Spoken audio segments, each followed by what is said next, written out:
Matthew chapter 11. When Jesus had finished giving these instructions to his 12 disciples, he went out to teach and preach in towns throughout the region. John the Baptist, who was in prison, heard about all the things the Messiah was doing. So he sent his disciples to ask Jesus, "Are you the Messiah we've been expecting? Or should we keep looking for someone else?" Jesus told them, "Go back to John and tell him what you have heard and seen.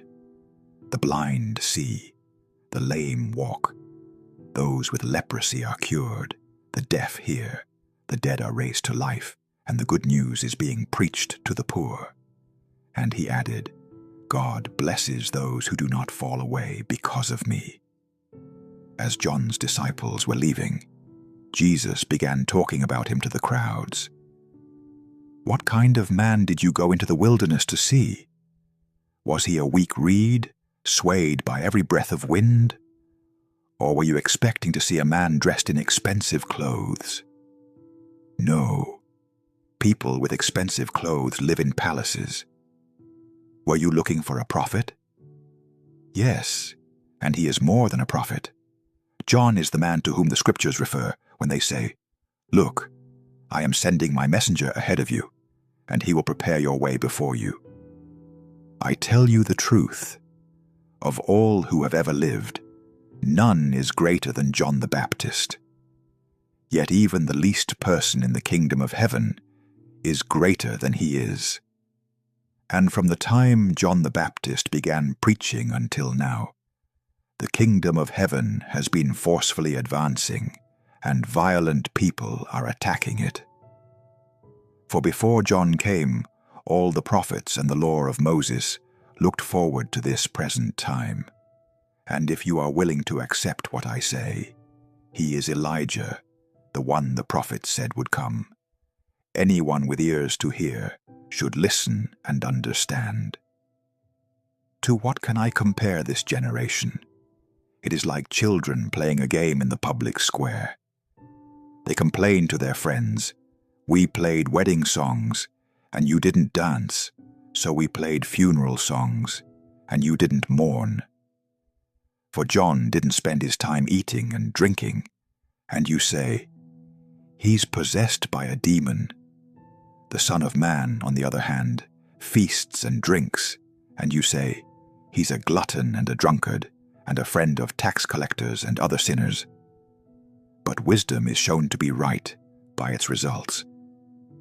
Then Jesus began to denounce the towns where he had done so many of his miracles, because they hadn't repented of their sins and turned to God.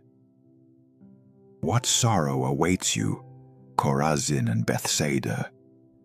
For if the miracles I did in you had been done in wicked Tyre and Sidon, their people would have repented of their sins long ago, clothing themselves in burlap and throwing ashes on their heads to show their remorse.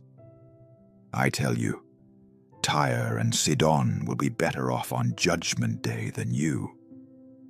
And you people of Capernaum, will you be honored in heaven? No, you will go down to the place of the dead. For if the miracles I did for you had been done in wicked Sodom, it would still be here today. I tell you, even Sodom will be better off on Judgment Day than you."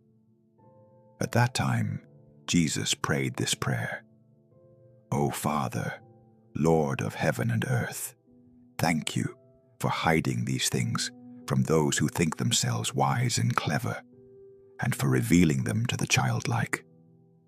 Yes, Father, it pleased you to do it this way. My Father has entrusted everything to me. No one truly knows the Son except the Father, and no one truly knows the Father except the Son, and those to whom the Son chooses to reveal him." Then Jesus said, "Come to me, all of you who are weary and carry heavy burdens, and I will give you rest. Take my yoke upon you. Let me teach you, because I am humble and gentle at heart, and you will find rest for your souls. For my yoke is easy to bear, and the burden I give you is light."